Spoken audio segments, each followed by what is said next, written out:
Olá, bem-vindos ao Pivotando, esse programa semanal, toda semana aqui nos estúdios do SBT, transmitido pelas plataformas digitais do SBT News. O Pivotando, que você já sabe, te traz informações, atualizações, jornada desses convidados, entrevistados, especialistas, amigos que eu trago aqui para bater um papo com você, para te contar as pivotadas da vida. Porque não é só aquilo que você vê na rede social, mas tem história. Cada entrevistado aqui com uma história de vida, uma jornada empresarial, uma jornada executiva. Aliás, um pouco do caso aqui que vamos trazer hoje, mistura de executivo com empresário, mas esse meu convidado de hoje tem muito a te ensinar, tem muito a falar, porque ele é jornalista. Se formou lá atrás e nos últimos anos tem pilotado uma plataforma de comunicação empresarial. Isso significa dizer que essa plataforma de comunicação que ele vai explicar aqui se relaciona com grandes empresários brasileiros que estão juntos em uma comunidade empresarial através de um portal de notícia, através de eventos, através de várias ferramentas que ele, meu amigo jornalista Aloísio, está aqui com a gente para falar sobre isso e contar um pouco a sua trajetória. Aloísio Falcão é o nosso convidado. Muito obrigado, João. Bem-vindo ao Pivotando. Pivotemos, Como então. o próprio nome diz, pivotando a vida e os negócios. Você pivotou muito sua vida, Luiz? Eu pivotei pelo menos umas 4 vezes. 4 vezes, olha lá, bastante história para contar. Eu estou lendo aqui, Luiz, você passou pela revista Época, pela editor de negócio da Dow Jones Brasil, trabalhou no Grupo Abril, foi diretor da Exame, foi da Veja, Gazeta Mercantil. Tanta história na sua vida, hein, Luiz? Pois é, eu comecei como repórter da Gazeta Mercantil, né, que é um jornal saudoso. Foi, digamos, o que é hoje o Valor Econômico, né? Foi o precursor do Valor Econômico. Os dois concorreram durante um tempo. Infelizmente, foi um jornal que acabou fechando as portas, mas foi ali que eu aprendi pela primeira vez o relacionamento com os empresários, conhecer banqueiros, corretores da bolsa, entender como é que é o mercado financeiro. Foi o primeiro trabalho que você teve? O primeiro trabalho que eu tive, Qual é a tua história, verdade. Luiz? De onde você vem? Você é de São Paulo? Como é que é a tua história? Eu nasci no Recife, na verdade. Recife. Eu vim para São Paulo pequeno. As pessoas dizem que eu não tenho sotaque nordestino, eu acho que eu não tenho mesmo, mas eu vim para cá e enquanto eu estudava na faculdade, teve uma greve na USP que não terminava nunca mais. E você veio para estudar, então? Não, eu vim antes, eu vim ainda pequeno, em criança. Uma história interessante. O meu pai, ele era secretário do Miguel Arraes. Em Pernambuco. Em Pernambuco. E daí houve o 31 de março de 64. Uhum. E, portanto, o golpe de 64. Portanto, os militares começaram a perseguir quem pertencia ao regime anterior. Então, meu pai, como tinha sido secretário de um governo de esquerda na época, ele foi colocado ali na lista dos procurados. Ele foi, então, para o Rio de Janeiro, trabalhou alguns meses lá e, enfim, acabou vindo para São Paulo. E daí, quando eu já era um pouco maior, eu acabei vindo para cá também com minha mãe. Pessoalmente tinha ficado em Pernambuco, junto com você. Você tem mais irmãos? Tenho mais 3 irmãos, um é falecido. 3 irmãos, no caso. E você, pernambucano, então? Sim. Todos eles? Não, só eu. Só você? Os outros nasceram aqui. Já nasceram aqui. Então você é o mais velho? Eu sou. Muito bem. E então, aqui você estudou o quê? Você fez colégio normal até fazer jornalismo? Exatamente. Quando eu estava fazendo jornalismo, então, teve uma greve na USP que não terminava nunca mais e eu era garoto, não tinha muito o que fazer e tal. Até que meu pai me ligou em casa e disse assim, olha, eu tenho um amigo que abriu uma danceteria. E ele quer uma pessoa que mexa com som e tal. E eu disse para ele te ligar, porque você indica alguém. Eu falei, tá bom. E daí ele ligou, e esse amigo do meu pai era o jornalista Paulo Marcon. Ele era sócio de um empreendimento aí noturno, era uma danceteria. E ele me ligou. E ele falou, então, você conhece alguém? Eu falei, conheço. A pessoa perfeita para isso. Ele falou, quem? Eu mesmo. Porque eu, quando garoto, eu fazia som para festas e tal, sempre gostei muito de mexer com música e acabei, então, sendo DJ profissional por algum tempo, até Caramba. que eu terminei a faculdade e fui trabalhar na Gazeta Mercantil. Quer dizer, comecei um pouco antes como estagiário. Você largou a música, Larguei a música para... se formou em jornalismo e foi trabalhar na Gazeta Mercantil. Exatamente. Você, nesse período que estudava aqui, você teve que trabalhar?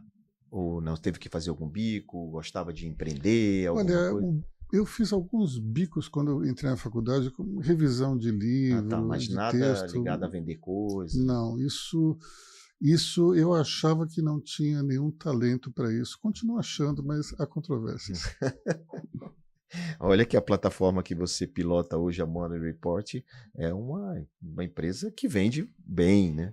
Então você sabe fazer, você só não tinha se encontrado ainda na vida. Eu até acho que naquela época havia muito preconceito em relação à venda.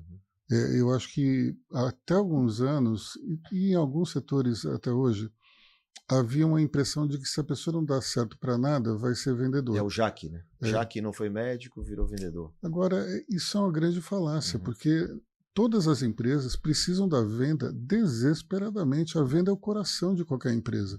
Pode ser uma empresa pequena, pode ser uma empresa enorme, mas sem venda não tem empresa. Muito bom. Aloysio, depois da Gazeta Mercantil, então você pegou ritmo nessa carreira? Aí eu fui para a Editora Abril, fiquei 10 anos lá, começando na Veja, depois eu fui para Exame, e na Exame eu dei minha primeira pivotada, porque eu estava na redação e eu tinha um sonho que era ser publisher, e publisher dentro de uma editora... O que é publisher, para que as pessoas entenderem? O publisher é aquele sujeito que ele vai comandar toda a operação, porque uma coisa é tipo um redator-chefe? Não, o redator-chefe só cuida da redação, só que tem toda a parte do business também. No caso de uma revista, tem a circulação, que é a venda em banca e também as assinaturas, tem o marketing da venda, tem também a publicidade, tem uma série de coisas. Então, o publisher é como se fosse um CEO. Exatamente. De uma revista. É isso mesmo. E você queria ser esse publisher, mesmo sem experiência, só sendo jornalista. Exatamente. Aí, Mas você foi fazer curso, foi se especializar? Aí eu pedi para sair da redação e ir para o comercial da revista.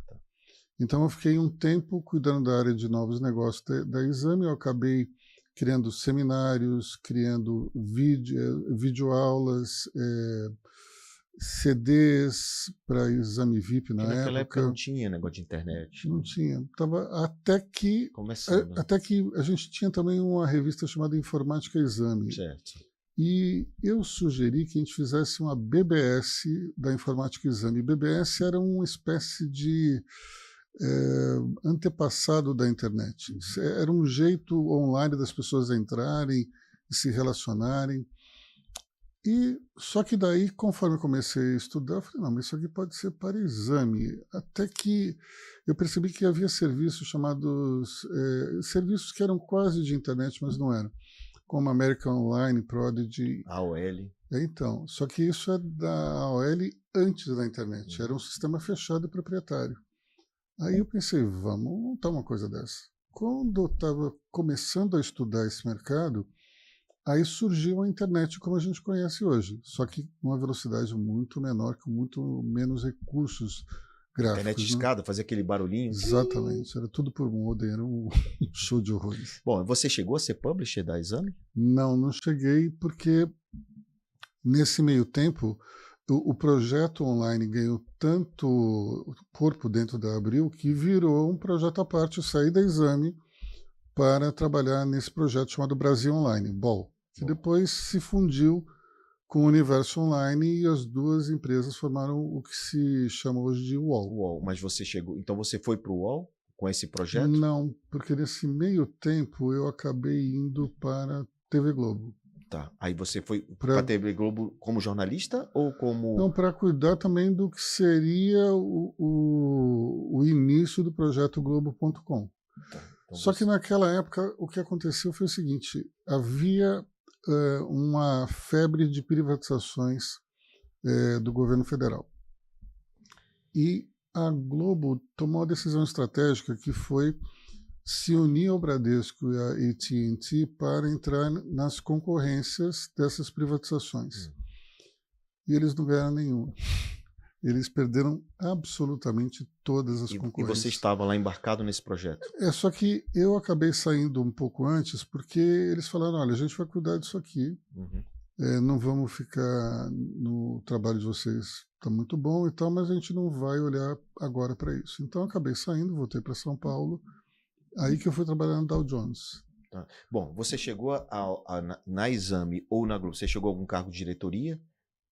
Você na Exame, sim, como diretor. Sim. Você saiu de lá como diretor? Sim, saí do Brasil Online como diretor. Então, porque você entrou como jornalista e foi até o cargo de diretoria, como executivo, né? O que eu estou querendo dizer com isso é que existiu aí uma trajetória de crescimento profissional, né? Sim. Como executivo. Então, você alcançou outros patamares e foi fazendo atividades dentro da empresa e foi mostrando serviço.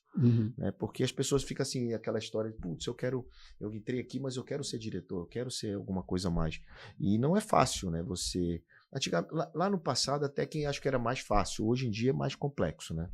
Eu acho que é mais complexo, embora talvez a ambição das gerações mais novas seja maior. As pessoas já entram numa empresa querendo ser promovidas rapidamente. Né? Eu tenho um amigo que tem um hotel, por exemplo, na Bahia, e ele estava andando no hotel, vem um rapaz, olha, eu quero falar com o senhor e tal, porque eu queria discutir as minhas condições aqui na empresa. Qual é o meu futuro aqui, qual né? é o meu futuro e tal. Não estou enxergando tantas oportunidades de promoção. Aí ele falou assim, olha, muito legal você me procurar para falar isso, mas quanto tempo você tem aqui de empresa? Quanto tempo você está conosco? E aí o rapaz disse, 2 dias. Então, acho que muitas vezes tem uma ambição muito grande, que é algo ótimo, só que às vezes o carro vai um pouco na frente dos bois. A dosagem, né? Essa pressa, né? Essa superficialidade que existe é um pouco complexa. Bem, então, depois da Globo, você falou que foi para onde? Aí eu voltei para São Paulo, voltei para a redação, fui para Dow Jones. Para Dow Jones, tá. Aí eu dei a minha segunda pivotada. Quando saiu de lá, eu recebi uma proposta para ser diretor de comunicação do HSBC. Banco. O banco. Estava montando, tinha acabado de comprar o Bamerindos e tal. E daí foi a segunda pivotada. Porque foi a primeira experiência que você teve fora do mundo. Exatamente, saindo, digamos, de um veículo de comunicação.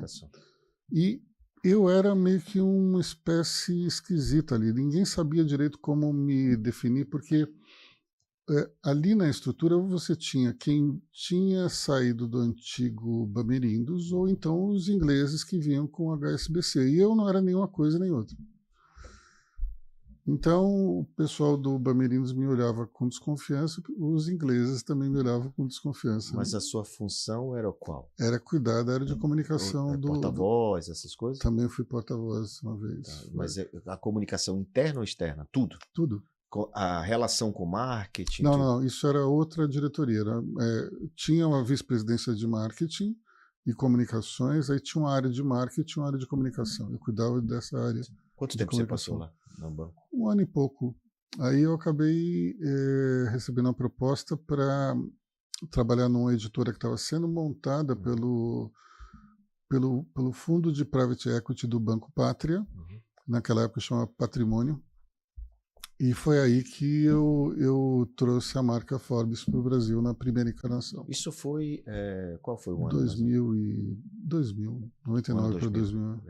A primeira vez que a marca Forbes veio para o Brasil veio pela sua mão. Sim. E você, depois disso...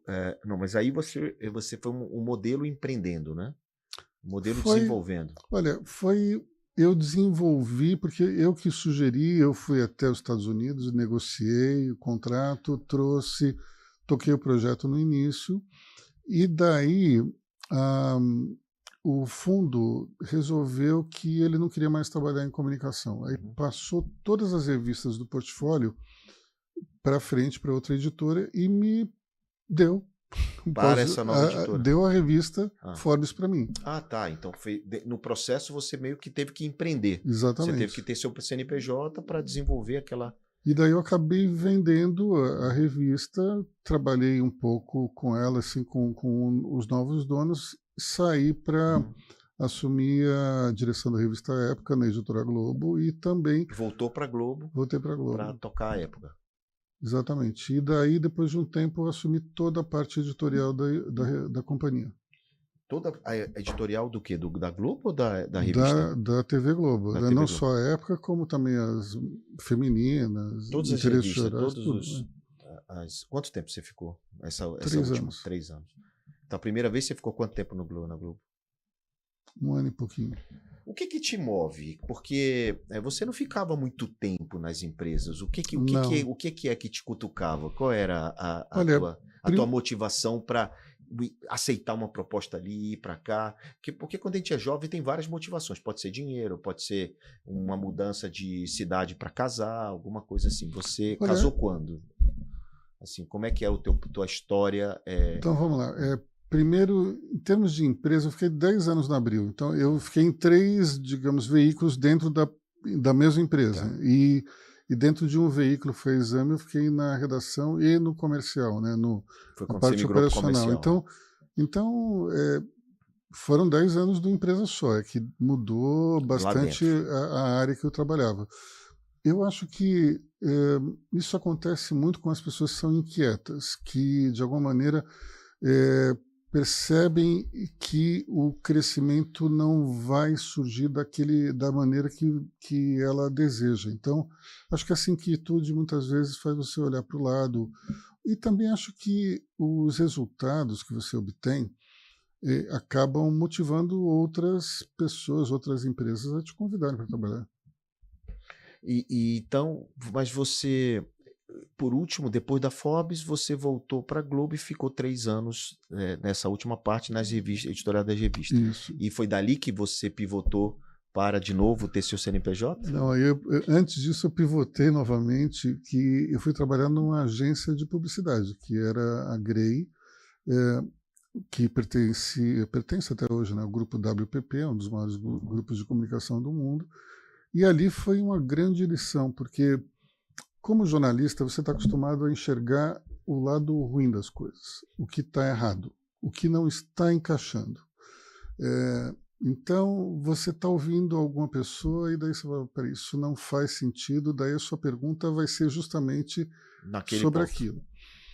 Como publicitário, a vida é completamente diferente. O olho do publicitário tem que ser naquilo que está dando certo, naquilo que é bom, naquilo que é correto. Na oportunidade. Na oportunidade, você tem que trabalhar aquela oportunidade, aquilo que é bom.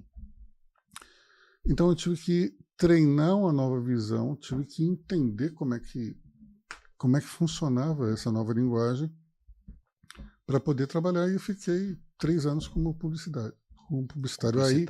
Aí que eu montei o meu CNPJ, porque eu cheguei à conclusão de que eu já tinha mais de 40 anos e achava que eu tinha que ter o meu próprio negócio. O etarismo acho que é um problema, ainda né? Talvez tenha diminuído, aumentado, não sei, mas eu percebi que eu preferia depender somente de mim do que depender de uma empresa tendo eu mais de 40 anos naquele momento. Você sempre escreveu? Você teve blog? Você escrevia nas edições que você participava? Sim, você escrevia textos seus ou matérias? Olha, Porque hoje você é um grande articulista, você escreve muito bem, textos maravilhosos, eu sou leitor. Então, eu fico pensando assim, você fazia isso há muito tempo? Olha, sim, só que é um pouco diferente, porque hoje eu tenho, digamos, controle da minha própria pauta, né? Então eu escrevo sobre o que eu quero, mas como repórter você cobre mais o dia a dia, aí depois, dentro da carreira de jornalista, você sobe para editor, depois de repórter, e daí você tem que não somente fazer os seus textos, como também acertar o texto dos outros. Né? Tem que cuidar da pauta. Quando você é diretor de redação, então, você escreve somente o editorial da revista. O resto, você tem que olhar o que os outros escreveram, fazer modificações, ou então pedir para que a coisa seja refeita, enfim. Mas é um trabalho mais, eu diria que, autoral. É mais você comandar para onde vai a revista e também ser uma espécie de guardião dos valores da revista. Eu vou te dar um exemplo. Quando eu estava na Exame, teve uma reunião da Abril que juntava uma consultoria dessas famosas com todos os principais nomes ali da empresa, e daí a conversa começou com ele mostrando todas as grandes companhias de consumo, como é que elas atuavam. E era uma coisa muito sintonizada em cima de pesquisas de mercado, o que os consumidores queriam, ou até hábitos para tentar entender, mas basicamente as empresas faziam aquilo que os seus clientes demandavam. E daí o consultor me perguntou, e vocês? Qual foi a última vez que vocês ouviram o seu consumidor, o seu leitor? E ficou todo mundo com aquela cara, né? Porque a gente não via ninguém. E daí foi como eu imaginava que ele já previa que isso iria acontecer, uma apresentação mostrando que nós tínhamos que ouvir o leitor para dar aquilo que eles estavam interessados, né? Daí eu disse assim, olha, eu gostaria de discordar. Daí você falou, como assim? Você acha que você não pode ouvir o leitor? Eu falei, não, não é isso. É que as revistas, elas têm a sua linha editorial. Então, se eu fizer... Aqui era um momento assim que se falava de privatização da Petrobras. Eu falei, se você fizer uma pesquisa entre os nossos leitores, você vai ver que provavelmente uma maioria pequena, mas uma maioria, vai ser contra a privatização da Petrobras. Só que nós somos a favor. Se eu for ouvir o leitor, eu vou ter que fazer uma coisa que é o contrário do que a revista prega. Uhum. Então, eu não vou ouvir o leitor, não. Aí o sujeito ficou sem ter o que falar. Entrou um outro jornalista, o Ricardo Sete, que era o diretor do grupo Playboy, e falou assim, olha, o que o Aloysio está falando é que as revistas têm uma ideologia. E você adere ou não a essa ideologia. Que você compra a revista sabendo disso. Então, naquela época eu comprava a revista. Então, quando você é diretor de uma publicação, você é uma espécie de guardião daqueles valores. Então, mas você não escrevia, você não tinha o seu blog, você não escrevia individual para nada. Não. Só dentro Só depois, acho que quando eu fui para Grey... Então, quando começou essa história de escrever para você com sua própria... Olha, sua isso vontade. Começou mesmo na pandemia. Na pandemia você dizia, eu vou começar a escrever. Até a pandemia eu escrevia uma vez por semana e tal. A partir da pandemia eu comecei a escrever todo dia e eu escrevo até hoje, tirando os períodos de férias, que daí a gente repete alguns textos de arquivo, mas foi na pandemia que eu comecei a escrever. Eu sempre fui blogueiro, sempre gostei de escrever para mim. Eu escrevia meus textos para mim até para aprendizado, porque eu aprendi escrevendo. Eu aprendo ouvindo, vendo, né, ensinando.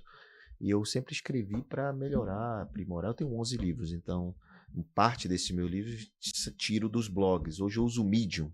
Né, eu não escrevo muito para algumas colunas. Até tenho na Exame e tal, na Gazeta do Povo e tal, mas eu... A gente é colega na Exame. Exato. Então, mas eu escrevo muito para mim, no meu blog, no meu Medium. E você hoje faz isso na Morning Report, que a gente já vai chegar na Morning Report, mas eu estou vendo aqui que depois do Grupo Grey, do Grupo WPP, você também foi diretor do Círculo Milênio. O que é isso? Então, o Círculo Milênio foi o início do Morning Report. Quando eu e a Cris... No seu CNPJ? Sim. Só no seu CNPJ. Aí foi o seguinte, eu e a Cristina, minha esposa, a gente teve uma experiência malfadada aí como sócio de uma editora, e daí, quando a gente saiu, eu falei, o que nós vamos fazer? Que foi uma pivotada também, né? Também. Aí, porque às vezes não dá certo, né? Claro, normal. Isso acontece. Veja, acontece com todos nós. Eu já quebrei 2 vezes, então eu sei o que você está falando. Muitas vezes dá certo, outras vezes dá errado. Uma coisa que eu aprendi foi assumir a responsabilidade. O problema não foi ninguém, não fui eu. Mesmo sabendo que foi do outro. Bom, mas aí eu pensei com ela, o que a gente pode fazer? Então, quando eu saí dessa editora, a gente tinha recebido um convite do Instituto Millennium, que era para mediar um debate que haveria entre Henrique Meirelles, Armínio Fraga e o Gustavo Franco. 3 ex-presidentes do Banco Central. A gente ainda estava no governo Dilma Rousseff, prestes ao impeachment. Então, eu fui fazer esse debate, só que daí como Cris, mediador? Como mediador. Aí a Cris falou, olha, vocês venderam algum patrocínio? Não, a gente estava vendendo os convites. Ela falou, vocês se importam de eu tentar vender os patrocínios para esse evento? Ela conseguiu vender vários patrocínios. E, em função dessa experiência, a gente foi ao Instituto e disse assim, olha, por que a gente não monta isso numa base recorrente? E daí a gente faz alguns eventos, cria um membership e as empresas vão aderindo e conforme tem essa adesão, elas podem participar dos eventos. Foi assim que começou o Money Report com esse nome, Círculo Milênio. Círculo Milênio foi o primeiro, então foi o primeiro adesão e membership que vocês fizeram empresarial. Exatamente. Foi com esse nome, Círculo Milênio. Até que em 2017, o Instituto Milênio queria fazer uma coisa mais voltada para a questão acadêmica, falar muito mais de liberalismo do que de temas mais da vida real. Só que estávamos entrando na véspera de uma eleição que iria mudar tudo no Brasil, a eleição de 2018. E daí eu disse, olha, mas a gente acha o contrário.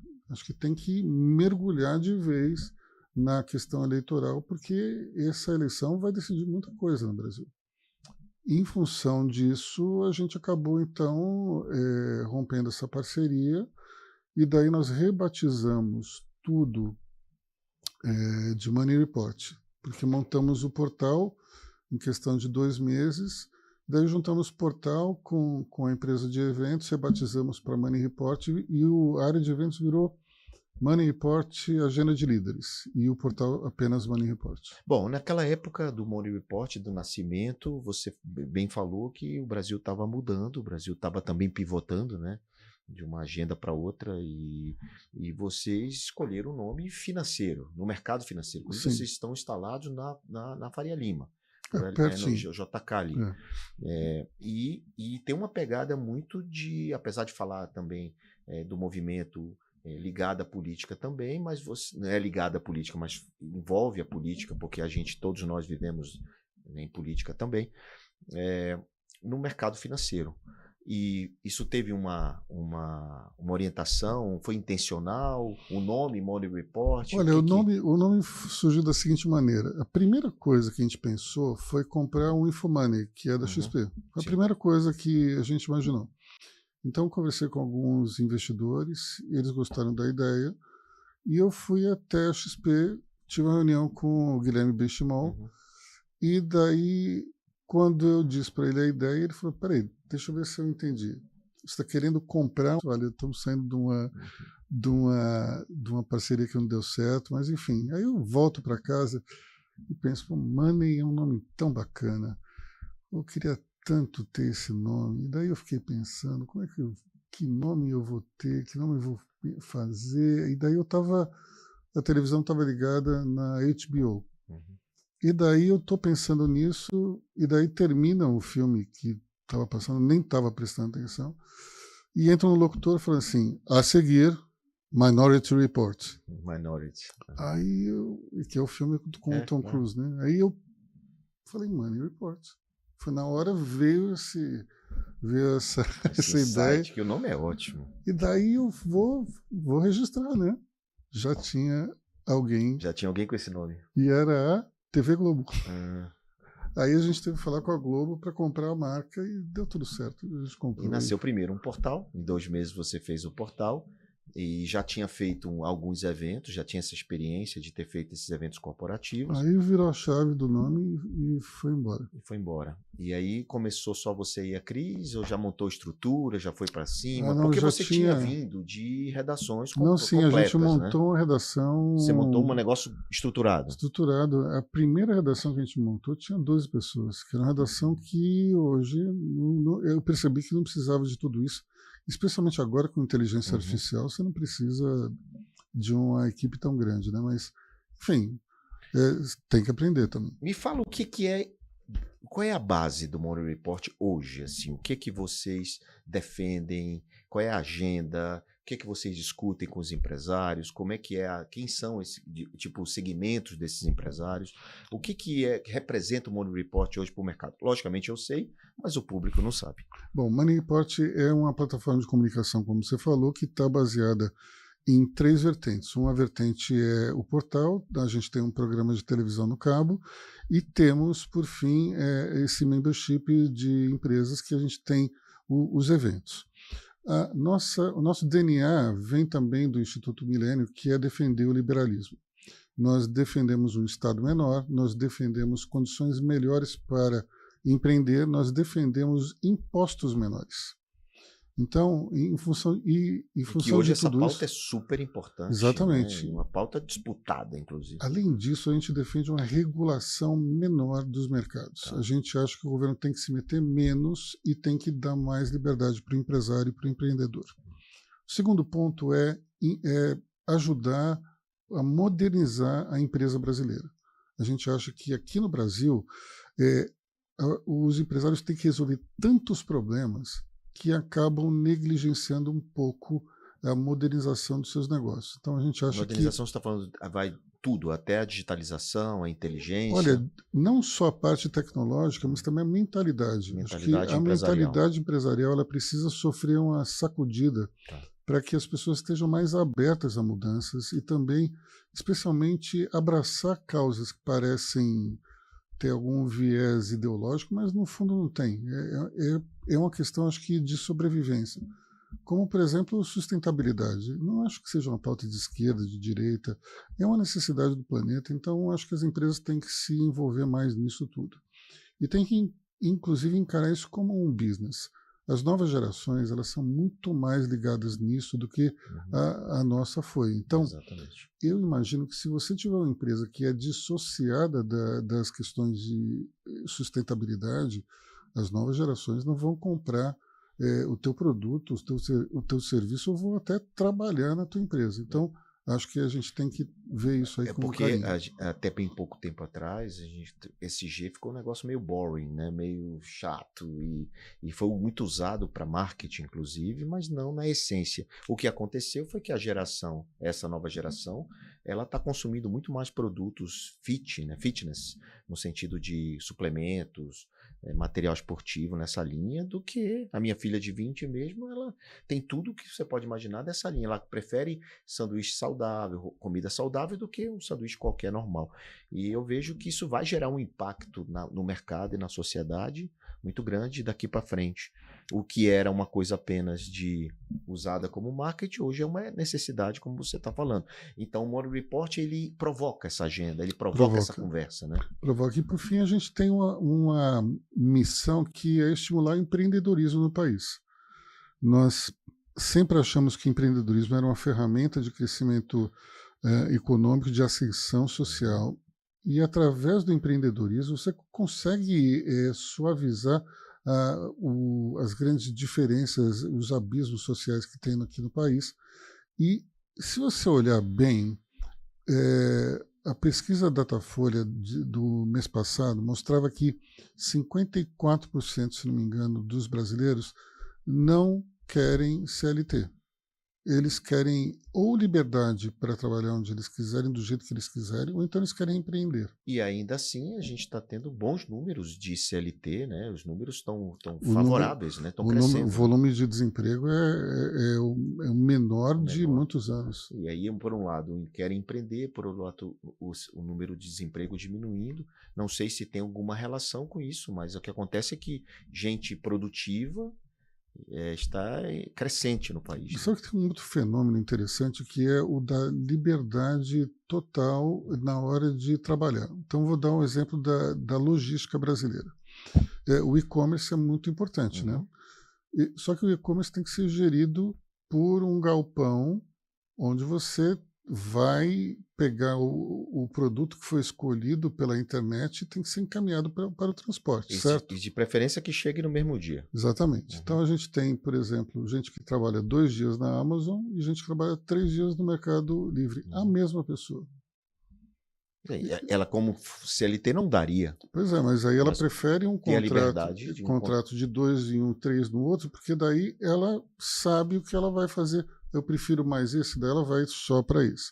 Ou então eu fico nos dois porque eu tenho mais liberdade. Se eu tiver algum problema em um, eu tenho outro. E por aí vai. Tem gente que trabalha em 3 até.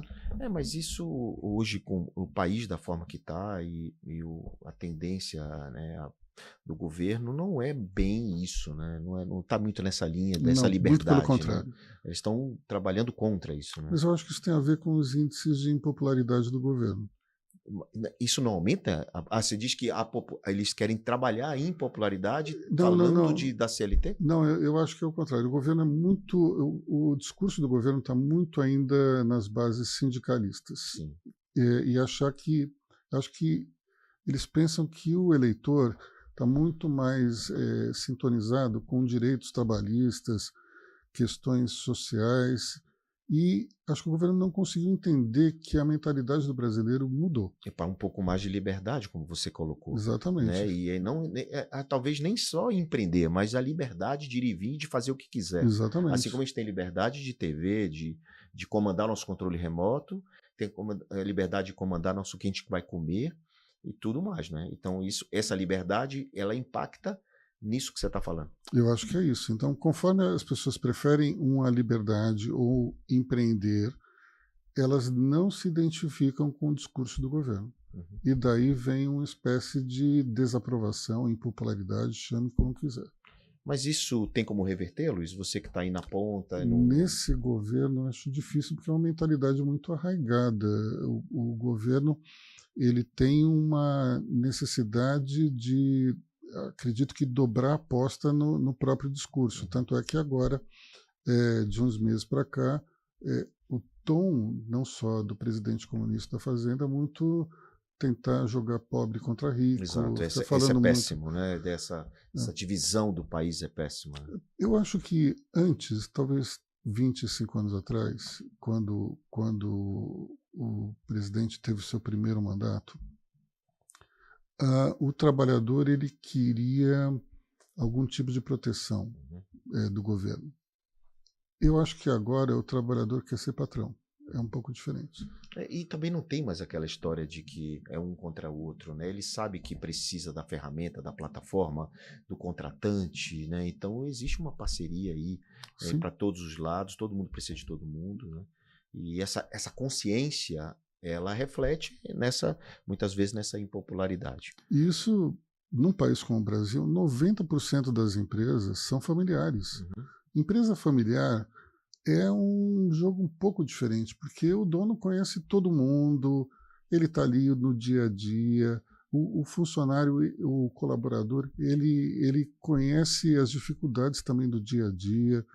Então, acho que a visão que esses trabalhadores têm hoje do capitalismo é um pouco diferente daquela visão que havia 30, 40 anos atrás. E só para a gente mudar de assunto, mas que é super importante, o empresário familiar, da empresa familiar, ele sabe que cortar custo, redução, organização, estruturação interna dele é muito importante para ter mais eficiência, para até sobrar mais dinheiro. E não está vendo isso acontecer, o exemplo não está sendo dado na questão pública, né? Mais ministérios, mais coisas. E a gente não está aqui falando mal de nenhum governo, é a realidade, porque a gente vive esse mundo.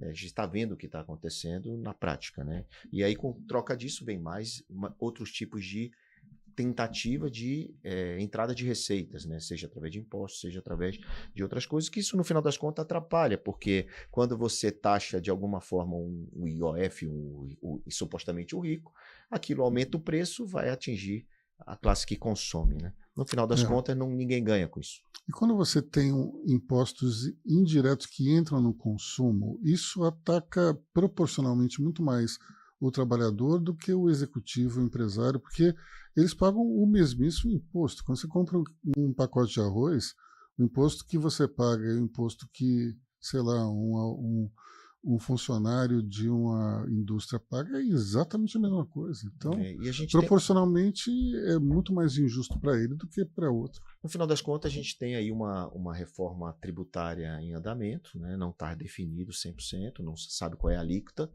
Temos uma possibilidade de algumas reformas acontecendo e acho que o país ele avança se isso acontecer. Né? Eu, particularmente, não gosto dessa reforma. Acho que... Mas é pior com 100?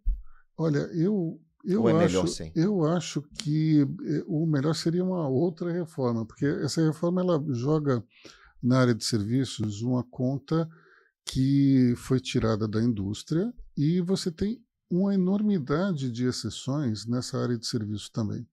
Então, quem acaba pagando o pato vai pagar um volume muito alto. Mas eu acho que o problema maior, talvez, da reforma tributária, para mim, é que elimina a guerra fiscal. Todo mundo acha que a guerra fiscal é um absurdo. Eu, particularmente, sou a favor da guerra fiscal. Por que que um Estado não pode competir contra o outro oferecendo um imposto menor? Eu acho que está certo. Eu não vejo qual é a razão de não deixar o Estado A oferecer uma alíquota menor que o Estado B. A questão é que, tecnicamente falando, você tem muitas diferenças de um estado para outro, isso em termos de sistema, o Brasil é um país continental, gigante, então cada estado tem uma situação diferente, isso muitas vezes atrapalha a produtividade, o desenvolvimento econômico. Eu até acho um absurdo você ter que contratar tanta gente para calcular imposto por exato. conta desse emaranhado fiscal que a gente tem. Agora, se você olhar o que a reforma fiscal fez, foi tirar 5 impostos. A gente tem uma quantidade muito maior que essa, né? Eu acho que a reforma tinha que ter sido muito mais audaciosa e ela não poderia, eu acho que, jogar todo o custo na área de serviços. Conforme isso for entrando, os dois sistemas vão conviver e a gente, daqui a talvez 8 anos, tenha a migração completada, a gente vai ver que a área de serviços vai pagar muito caro. Vamos ver daqui para frente, mas o que você está sentindo, além dessa parte política? Você está sentindo muitos empresários, porque hoje o Money Report, gente, ele tem um grupo de 200 empresários que são membership, são associados, né, assinantes da Money Report, não só dos eventos. A Money Report faz eventos no Brasil e fora do Brasil, né? Tem um evento todo ano em Nova York, por exemplo, na Semana do Brasil, Money Week, Money Report é uma das empresas que faz essa atividade com seus membros, né? E você está vendo muito interesse do empresário brasileiro, do investidor brasileiro em levar o seu recurso para fora também por conta disso? Eu tenho visto isso diariamente. Eu acho que o empresário ele vai para onde o dinheiro está menos acorrentado. O que ainda segura é um juro de 15%, é muita coisa. É muita coisa, a renda fixa está pagando bem. Então, quem está com dinheiro aqui é justamente por conta disso. Agora, todos os asset managers eles estão recomendando uma distribuição maior e estão claramente dizendo para investir um pouco fora. Um pouco mais fora, né? Um pouco mais porque fora. Na diversificação você sempre teve essa opção. Agora tem uma recomendação um pouco mais. 20 anos para cá, né? Antes não exato. tinha. Não, uns 20 anos para cá é o que eu... Para algumas pessoas é a vida inteira, né? É a vida inteira. No meu caso, eu comecei a investir 16 anos, então eu estou dentro desses 20 aí, né, fazendo isso. Eu sou relativamente... você faz jornalismo há muitos anos, né? Eu faço investimento apenas há 16 anos e tenho... já vi muita coisa também, né? Mas, assim, como investidor, eu gostaria muito de continuar investindo no país, né? Eu gostaria muito de ajudar o desenvolvimento econômico, fazendo a nossa parte. Acho que a gente tem que lutar pelo Brasil, né? De alguma forma. Eu sou patriota, então, né, eu gosto muito dessa história da gente servir aqui, de ajudar o pequeno, porque, por exemplo, o Pivotando, ele é uma maneira de ajudar o pequeno negócio, o médio negócio, o empresário, o executivo que está, a pessoa de carreira que está buscando melhoria na sua vida, nos seus negócios. Então a gente desenvolveu o Pivotando por conta disso, né? Para ajudar esses empresários com um pouco mais de formação mais descontraída, mas prática, no sentido de, cara, como é pivotar a sua vida e de que maneira você contribui. O que você enxerga do Money Report para frente? Esse modelo de membership, de eventos, ele é o que te norteia, porque hoje o Morning Report, além disso, tem também um programa, tem também um bate-papo que você faz na TV, na BMC News. BMC News, né? E que é uma TV também conectada, muito parecida com a Bloomberg. Sim, né? é mais para o mercado financeiro e agora está pivotando um pouco mais, abrindo o leque mais para o business. O business. E você, Morning Report, apesar do nome, você fala de tudo, né? Sim. A ideia do money é justamente tudo que está circulando em torno do dinheiro. E daí a gente está falando de política também, economia, a macroeconomia, o mercado financeiro, não é só o dinheiro em si, mas tudo que vai interferir naquele dinheiro. A gente estava falando off aqui que você ainda hoje estava batendo um papo sobre cibersegurança, sobre criptomoeda. Então você discute lá no Morning Report todo tipo de assunto ligado ao money e ligado ao mercado financeiro, na qual a política faz parte também. Né? Porque quem pode estar assistindo pode achar que é um ambiente político. Não é um ambiente político, não é isso. Eu te diria que as discussões nos eventos políticos talvez não passem 15%. Pois é, só estou fazendo questão de reforçar isso para poder, já que a nossa conversa foi um pouco sobre política, mas não é, né? Muito pelo contrário, eu vejo lá um ambiente empresarial, um ambiente de negócio, de networking, né? Porque é isso também que eu queria te perguntar. Você entendeu que o network é uma ferramenta? Olha, o networking é uma ferramenta, mas os praticantes desse esporte, eles precisam entender uma coisa. Você só consegue entrar no jogo se de fato você tem algo a oferecer para outra pessoa. Não adianta ficar pegando o telefone das pessoas, achando que você vai estabelecer uma rede imediatamente. O networking ele funciona da seguinte maneira. Se eu tenho uma caneta que vai assinar um contrato importante, então eu tenho um valor. Mas se eu tenho, digamos, relações com outras pessoas que são interessantes, isso também tem um valor. Se eu tenho ideias ou um expertise específico sobre um determinado mercado, sobre vários, isso também tem um valor. Se eu sou uma pessoa interessante, se eu sou alguém que abrilhanta uma conversa, isso também tem um valor. Então você tem que entender, antes de entrar no jogo do networking, qual é o seu valor.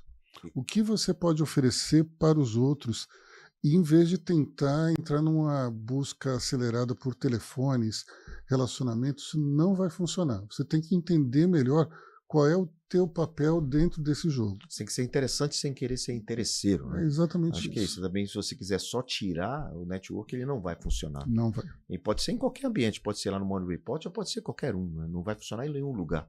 Né? E você já teve situações de você teve que convidar para se retirar pessoas que estavam incomodando os membros, né? Porque vocês têm um critério muito legal. Uma coisa que eu gosto do Morning Report é esse critério. Vocês têm um critério do Simancol, né? Daquela coisa ali de não incomodar os membros, né? Eu acho que se alguém tem um perfil muito agressivo de venda, ele dificilmente vai ser aceito dentro do grupo. Se ele for representante de uma empresa que só vende para os outros e não compra de ninguém, também é difícil. Também é difícil. Então, olha aí a dica, você quer fazer network, você tem que servir. Eu digo que quem não serve para nada, né? Isso é muito boa. E aí, a partir disso, você constrói uma rede forte que só cresce. Hoje vocês têm uma dificuldade, né, até de dizer não, né, para a quantidade de empresários que batem a porta lá querendo ser membro, né? Mas a gente tem um limite na nossa cabeça. Hoje são 200, a gente tem na nossa cabeça que são 320, 350 no máximo. Agora, você pode me perguntar, mas espera aí, você tem um teto de crescimento? Nesse caso, sim, só que a gente está pensando já em outras plataformas. Que tipo de outras expansões pode ser feita através? A gente discutiu até com o Theo, seu filho, que é fazer o Next Generation, que é começar a fazer um grupo de jovens talentos. Jovens que muitas vezes são filhos, né, desses empresários e que são sucessores empresariais. Que é muito bom, porque o mercado precisa disso. Muito jovem, às vezes, ele quer chegar e quer sentar logo na janela, né? Exatamente. E não quer aprender e ter a curva de aprendizado que você teve, que a gente relatou aqui, meu amigo. Que história, que trajetória que você tem de muito aprendizado, de muito trabalho, de muitas situações que aconteceram na sua vida e pivotadas. Então, muitas vezes o jovem, pela superficialidade, às vezes, e pela facilidade, quer sentar logo na janela e quer chegar lá mandando e fazendo. Eu acho que esse é o maior conflito geracional que existe entre nós mais velhos, dessa molecada mais nova. Você sabe que eu falei lá pro grupo, primeira reunião que a gente fez com o grupo de jovens foi muito interessante, uma espécie de mentoria do Roberto Salluti, que é o CEO do BTG Pactual, para esse grupo de 20 jovens. Foi o pontapé inicial disso tudo, né? E eu falei para eles o seguinte: olha, comigo, quando a gente falava com pessoa mais velha, eu olhava para aquele sujeito e pensava assim: um dia eu vou ser melhor do que ele. Só que vocês estão olhando para mim e já estão pensando: hoje eu já sou melhor que esse cara. Então, é bem isso, né? Então, eles têm que... Tudo bem que a gente talvez tivesse um pouco mais de humildade do que o necessário, mas eles têm uma, talvez, arrogância maior do que a desejada. E uma impaciência, talvez, né? Uma pressa, né? Tem que pressa, mas não pode ser apressado. Aloysio, eu fico pensando, o que você curte, Aloysio? Qual é o teu hobby, assim, na tua idade? Você é um cara que já viu tudo na tua vida, o que você curte fazer? Você é um cara tecnológico? Você é um cara digital? Fica vendo stories, rede social? Olha, eu estou em todas as plataformas, até no TikTok. O pessoal do TikTok diz que eu sou um tiozinho que tem a mesma voz do Gilmar Mendes. E eu uso muito inteligência artificial. Hoje eu uso 4, 5 ferramentas simultaneamente, cada uma para um determinado fim específico. Mas eu sou, ao mesmo tempo, uma pessoa analógica. Eu tenho um hobby que é ouvir disco de vinil. De vinil. Ainda é DJ? Hã? Ainda é DJ? Eu tenho 2 equipamentos lá em casa ainda. Mas brinca? Brinco. 2 anos atrás a gente fez um evento com o Maniport que foi seguido de uma festa, eu que fiz o som e tal. E eu quero me candidatar para estar nesse line-up, porque eu também sou DJ. Olha só. Já tive uma casa noturna, já toquei. Olha, sabe que é muito interessante a tecnologia, porque quando eu fui... Mas eu não toco vinil. Quando eu fui DJ, DJ de vinil, foi de vinil. Então, qual que quando você escuta aquelas mixagens que está tudo no mesmo tempo, sai de uma música e entra na outra, você tem que acertar a batida de uma música que vai entrar com a da que está tocando. Então você escuta no fone, essa que não entrou ainda, você segura a batida, só que eles têm que estar sincronizados. Na época, hoje, com toda a tecnologia, você sabe, você vê o número lá. 134 BPMs. Aqui 134 você sincronizou, soltou, só alegria. Com o vinil, você tinha que adivinhar qual que era a batida. E se essa que vai entrar é mais lenta ou mais rápida. E daí você tinha que acertar no pitch, manualmente ouvir. É por isso que antes os DJs ficavam um tempão ali no fone para consertar e acertar. Até hoje eu tenho um fone só de um lado, inclusive. Que deitar aqui. Mas então, aí isso é um dos meus hobbies, mas eu acho que o meu maior hobby é a leitura. Você lê muito o quê? Eu leio mais ficção. Ficção, ou eventualmente autobiografias, biografias, mas eu acho que a ficção ela é essencial para a criatividade. Primeiro, eu acho que a leitura, de uma maneira geral, é essencial, porque a leitura te joga num universo que é só seu. Você constrói toda a narrativa na sua cabeça. Você imagina qual é o rosto das pessoas, qual é o cenário, o que está acontecendo. E isso tudo vai te ajudando a ter ideias. A sua criatividade. Exatamente. Então, eu gosto muito de ler coisas que eu não conheço, que eu não entendo. Eu estou hoje me aprofundando muito em neurociência, no espiritual, coisas que eu não era muito acostumado a ler. Tanto é que meu novo livro, Coração Ensinável, veio disso. Veio desse aprendizado, aprofundar um pouco mais coisas que eu não conseguia entender. A vida é para ser vivida, não para ser entendida, mas eu fico provocando isso também. Eu gosto muito de me provocar, principalmente as coisas que eu não entendo e não sei. Então eu vou aprender, vou estudar, sou aprendedor. Irmão, Morning Report, então, para os próximos 5, 10 anos, plataforma de educação, plataformas em crescimento. expansão internacional? Quais são os planos futuros? Qual é a tua visão? Bom, expansão internacional com certeza. A gente já está mapeando outros eventos que têm a ver com, por exemplo, o Person of the Year lá de Nova York. Inclusive tem uma ideia de se trabalhar algo parecido na Europa com a Câmara de Comércio e a gente criar esse prêmio em vez de esperar que outra Câmara faça. Temos também a ideia de fazer essas plataformas que são mais nichadas. Como a de jovem. Tendo jovens, a gente está querendo também montar outra com pessoa mais sênior. Porque existe uma geração enorme de pessoas que está se retirando do mercado, indo para os conselhos. E eu acho que isso é uma oportunidade muito interessante também. Porque você tem condições de ter um think tank de mentoria poderoso. Com cabelo branco pessoas. Ali, de muita experiência, muita sabedoria. Isso é bem pensado. Isso é realmente esse ambiente de conselho, ele é muito poderoso. Assim como esse ambiente jovem também é muito poderoso, porque de certa forma são eles que vão tocar esse país para frente, né? Agora os eventos eles vão mudar, acho que bastante o seu formato, sabe, João? Eu acho que as pessoas não têm mais paciência para ficar 2 horas ouvindo uma palestra. Eu acho que especialmente com os mecanismos de inteligência artificial, muita gente vai ligar o gravador e depois vai pedir um resumo. É o que já faz com o Plaud da vida, né? Pois é, o Plaud mudou a minha vida totalmente. Porque eu tinha que coordenar um evento, anotar tudo que estava falando, fazer as perguntas. Hoje eu deixo o Plaud ligado e eu só pergunto. Não tenho mais ter aquela preocupação de anotar, de verificar, de ficar 100% atento a 3, 4 situações momentâneas, né? Simultâneas. E o Plaud te ajuda nisso. Plaud, pessoal, é uma ferramenta, um aplicativo. Você tem ele aí? Tem ele aqui. Pois é, o Plaud ele grava tudo que você está falando e ele te faz um resumo através da inteligência artificial de uma maneira muito rápida, muito dinâmica, instantânea, que é esse simples aparelhozinho aqui, chama PLAUD, Plaud, e ajuda bastante. Plaud mudou minha vida. A minha também. A sua também. E fica aqui. A dica. Fica aí no celular, grava tudo. E a gente pode gravar essa conversa aqui. Daqui a pouco a gente tem um resumo desse nosso. Tem um resumo, tem um mapa mental. Mapa mental e tudo que a gente quiser, porque a inteligência artificial está aí. Só que nós temos que ser mais inteligentes que a inteligência. Exatamente. Porque se você pergunta coisas óbvias, ela vai te responder obviedades, né?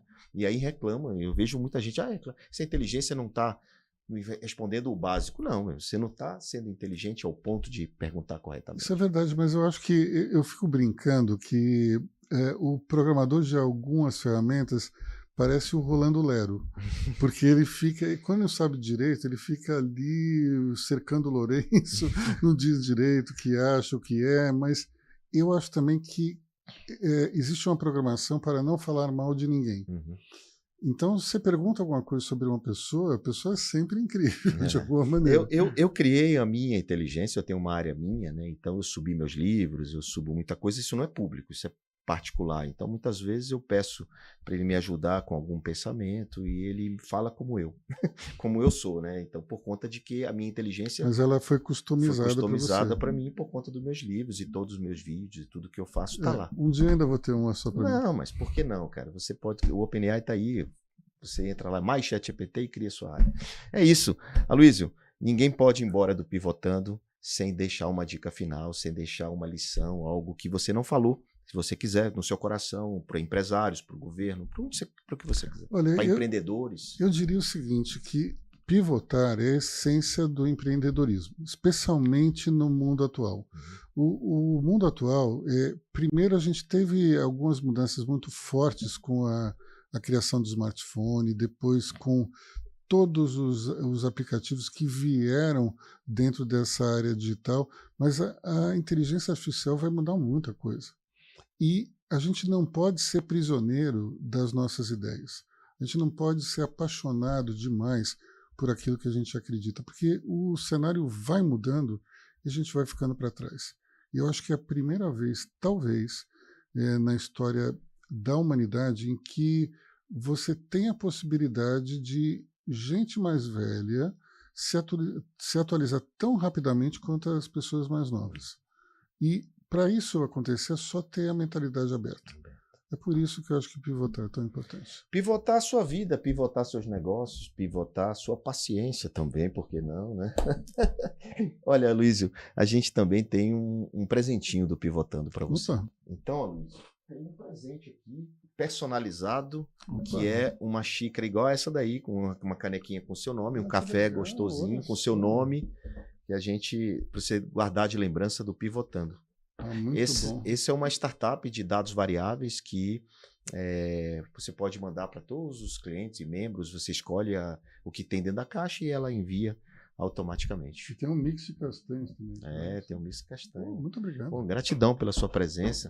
Muito bom, obrigado por ter vindo. Eu queria dizer para vocês, cara, que se você está pensando em empreender, está pensando em investir em algum negócio, muitas vezes a gente tem que pensar em algo que, se você tem tempo, que você consiga trabalhar. Mas se você não tiver uma aptidão, não tiver um conhecimento, mas você quer alguma coisa que gere produtividade, gere renda.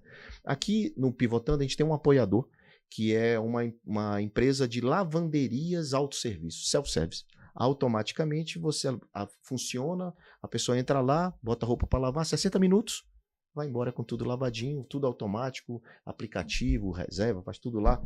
Essa é a lavanderia60minutos.com.br. Você pode comprar uma franquia e levar para sua cidade, em qualquer lugar do país. Tem quase 1000 lojas espalhadas aí por todo o Brasil. Então, Lavanderia 60 Minutos é nosso apoiador, parceiro aqui no Pivotando. E você entra lá no site e verifica como é que funciona para ser um franqueado, um investidor também. Por que não você ter sua própria lavanderia? E agora eles fizeram um negócio bem legal. Eles fizeram armário inteligente. Esse armário inteligente pode ficar num condomínio, em qualquer lugar, e você não precisa ir até a lavanderia. Você bota no armário, e aí, eles vão lá, pegam aquela sua roupa no armário, leva e devolve passada, lavada e tudo mais. Uau! Muito bacana, né? Muito legal. Muito inovador. Lavanderia60minutos.com.br. E você, agradecer a sua audiência aqui no Pivotando, na certeza que na semana que vem a gente está de volta com mais um amigo, mais um especialista para ajudar você, seu negócio, a sua carreira, para ajudar você a prosperar. Valeu, obrigado.